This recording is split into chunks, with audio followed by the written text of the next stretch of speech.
सुप्रभात।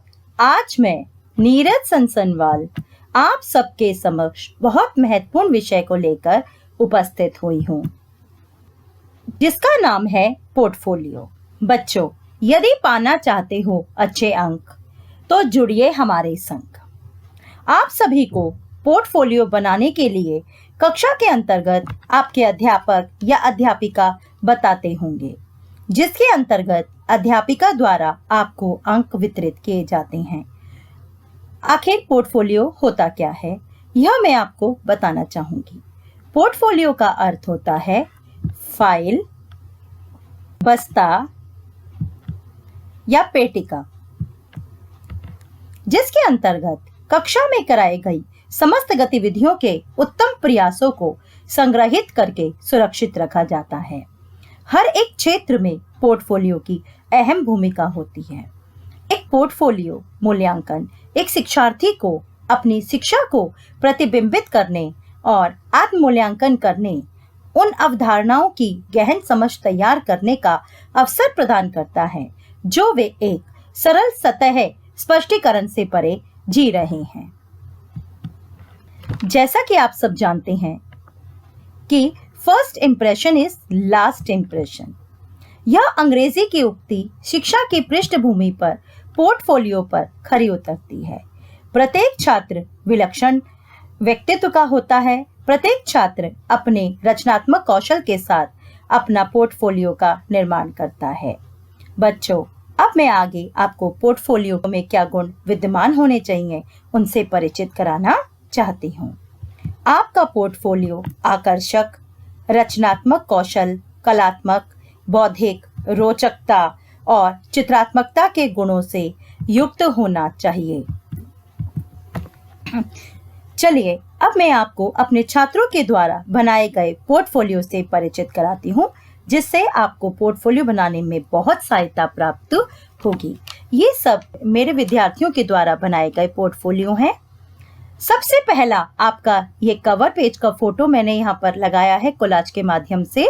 यह cover page आपका बहुत आकर्षक, रचनात्मक तथा कलात्मक होना चाहिए, जो कि आपके अध्यापक या अध्यापिका पर गहरी छाप छोड़ दे। क्योंकि मानव मन चंचल होता है, उसे आकर्षक वस्तुएं शीघ्र ही अपनी ओर आकर्षित कर लेती हैं। तो बच्चों, सर्वप्रथम आप इनमें कवर पेज में देख सकते हैं जो कबीरदास जी हैं। कबीरदास जी का चित्र लगाकर उसके छोटी छोटी जो उक्तियां हैं उनके द्वारा कहे गए कथनों को यहाँ पर प्रस्तुत किया गया है।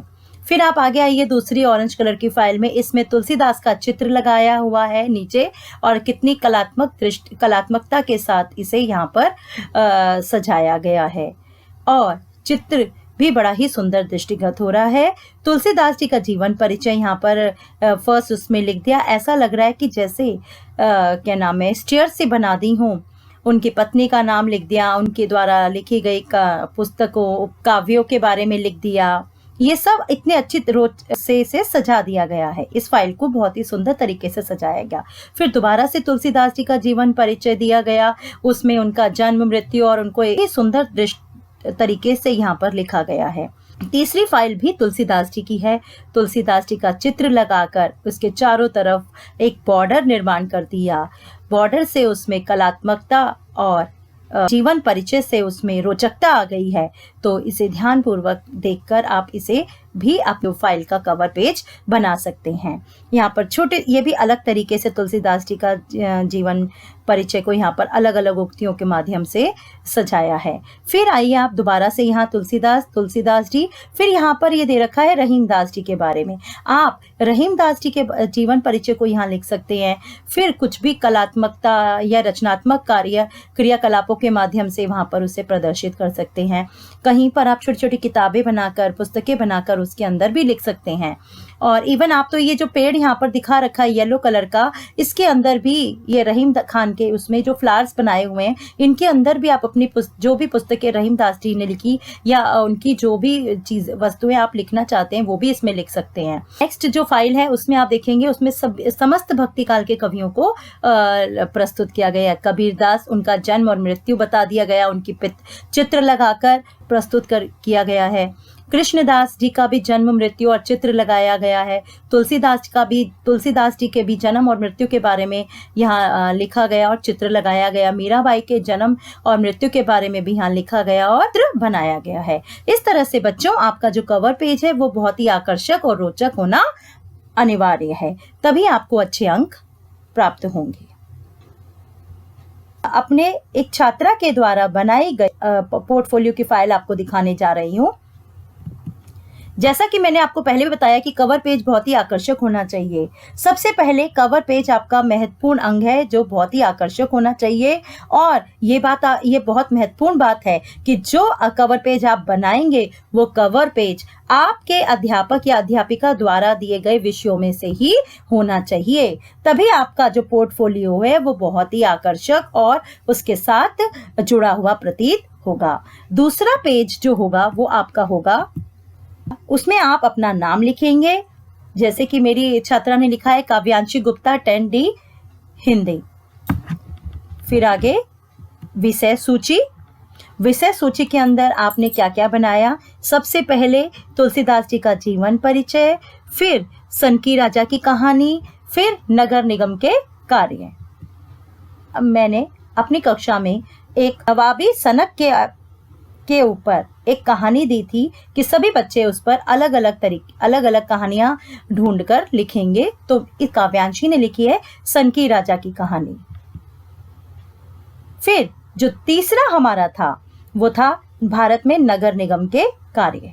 अर्थात जब हमने नेताजी का चश्मा पाठ पढ़ा था तो उसमें हमने नगर पालिका के बारे में भी सुना था और पढ़ा था, तो उसी को और अधिक विस्तृत करने के लिए मैंने अपनी कक्षा में यह पोर्टफोलियो का विषय बनाकर छात्रों को दिया। नगर निगम चुनाव कौन आयोजित करता है, नगर निगम के चुनाव कैसे किए जाते हैं, ये सब आप देख रहे हैं कितने आकर्षक और रोचक तरीके से प्रस्तुत किए गए हैं। नगर निगम का कार्यालय, नगर निगम के कार्य और एक सभासद की भूमिका और कर्तव्य। ये मेरी कक्षा 10वीं की फाइल है, पोर्टफोलियो फाइल। आइए अब आगे मैं आपको 9वीं कक्षा की फाइल से परिचित कराती हूँ। यहाँ देखिए प्रेमचंद का कितना सुंदर कवर पेज बनाया गया है प्रेमचंद के जीवन परिचय से।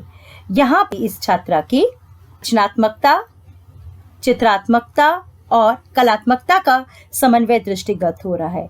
कितनी सुंदर तरीके से उसने प्रेमचंद का जीवन परिचय यहाँ थोड़े ही संक्षिप्त में, यहाँ पर थोड़े ही शब्दों में दिखा दिया है। अर्थात उसने गागर में सागर भरने जैसी उक्ति को चरितार्थ किया है और कहानियां इसको एक बॉक्स और एक किताब के रूप में यहाँ पर कलात्मक कौशल के द्वारा यहाँ प्रस्तुत कर दिया। ऊपर प्रेमचंद का चित्र लगा दिया। दूसरा भक्ति काल का दूसरा इनका जो विषय था उसको यहाँ दर्शा दिया। भक्ति काल की शाखाओं के अंतर्गत उन्होंने थोड़ा सा अनुच्छेद एक भक्ति काल के ऊपर दे दिया और फिर रहीमदास जी का यहाँ पर जीवन परिचय संक्षिप्त में दिया और चित्र लगा दिया और ये छोटी छोटी किताबें बनाकर उसके अंदर पेज के अंदर उन्होंने उनकी रचनाओं के नाम लिख दिए।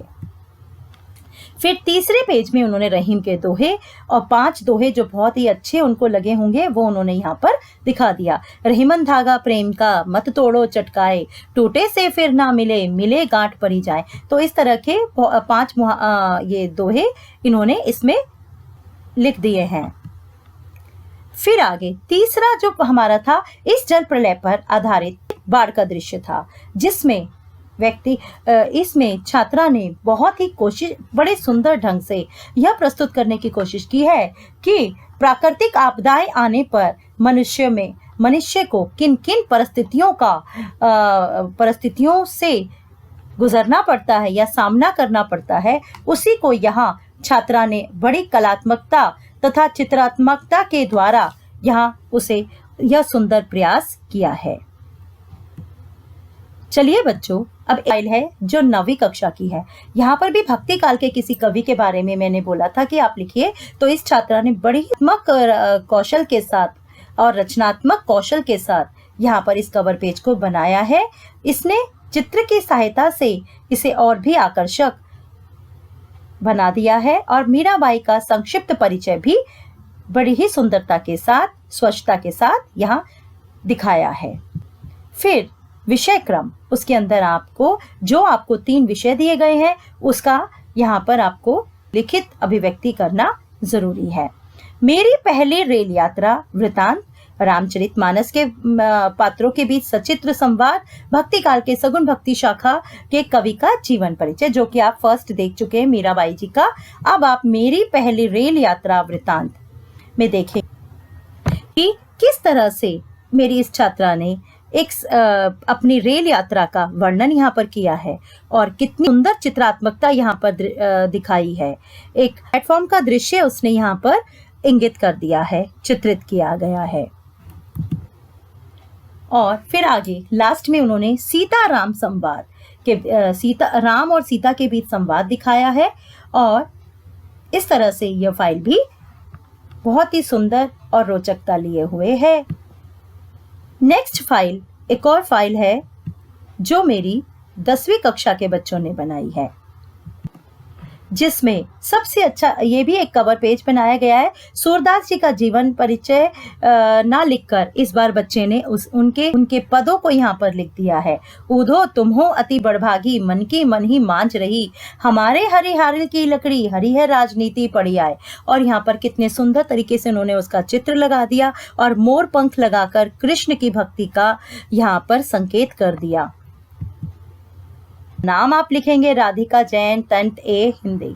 फिर आप देखेंगे कि इस छात्रा ने इस विज्ञापन का कितना सुंदर चित्र प्रस्तुत किया है। देखिए, ग्लोबल वार्मिंग जो आज की सबसे बड़ी समस्या है, ठीक है, और सबसे बड़ा संकट पृथ्वी को क्या है, ग्लोबल वार्मिंग है। तो आप देख रहे हैं इस चित्र में इस पृथ्वी पर पानी से भरा हुआ समुद्र है और साथ में पेड़ हैं। जहां पर ये इंडस्ट्रीज जहां पर नहीं है वहां का पानी स्वच्छ है और जहां इंडस्ट्रीज आ गई हैं वहां पर आपका पानी कैसा कलुषित हो गया है। ठीक है, तो बार बार आपको यह जो पृथ्वी को दिखाया गया है उससे आपको यह संकेत देना चाहा है कि कृपया पृथ्वी को बचाएं, पृथ्वी में जल को संरक्षित करिए। दूसरा, धरती का तापमान गर्म होने से बचाओ, जितना हो सके उतने पेड़ लगाओ और धरती बचाओ, पृथ्वी बचाओ, पेड़ लगाओ। आप देखेंगे कि पेड़ों को भी काटा जा रहा है और जो हरे भरे जंगल थे आज उनका स्थान कंक्रीट के जंगलों ने ले लिया है। और छोटी छोटी उक्तियों के माध्यम से, कथनों के माध्यम से विज्ञापन को बड़ा ही आकर्षक और चित्रात्मक बनाया गया है। फिर आप देखिए दूसरी सबसे महत्वपूर्ण समस्या वो है क्या, वो है प्लास्टिक को बैन करिए। इस पर भी उन्होंने बड़े सुंदर तरीके से यहाँ पर चित्रों के माध्यम से उस समस्या को लोगों तक पहुँचाने का प्रयास किया है कि जब सभी लोग जागरूक होंगे तभी हम इन समस्याओं से निकल पाएंगे। तो कागज के थैलों का प्रयोग करें, क्योंकि प्लास्टिक को डिकम्पोज करने में बहुत समय लगता है, लेकिन कागज के थैलों का प्रयोग करें, कागज के थैलों का या कपड़ों के थैलों का प्रयोग करें। धरती को बचाओ, बार बार हर जगह से यही पुकार आ रही है कि धरती को बचाओ, चाहे वो ग्लोबल वार्मिंग हो, चाहे वो प्लास्टिक का निषेध वाले विज्ञापन में हो। तो आप देखेंगे प्लास्टिक की बॉटल्स का भी आप लोगों को यूज नहीं करना है, प्लास्टिक की चीजों का इस्तेमाल नहीं करना है। इतने अच्छे स्लोगन के माध्यम से इस विज्ञापन को सजाया गया है और लोगों को मनुष्य को यह सीख देने का प्रयास किया है कि प्लास्टिक का निषेध करिए, प्लास्टिक को बैन कीजिए। फिर एक और आपके समक्ष क्या नाम है फाइल आ गई है, फाइल का कवर पेज आ गया है जिसमें जीवन परिचय तुलसीदास जी का लिखा गया है। धन्यवाद। आशा करती हूँ कि आपको मेरी यह वीडियो पसंद आई होगी। ये वीडियो यदि आपको अच्छी लगी हो तो प्लीज लाइक, शेयर और कमेंट जरूर करें और मेरे इस चैनल को भी सब्सक्राइब करें। इंस्टाग्राम आईडी को भी फॉलो करें, लिंक इन द डिस्क्रिप्शन।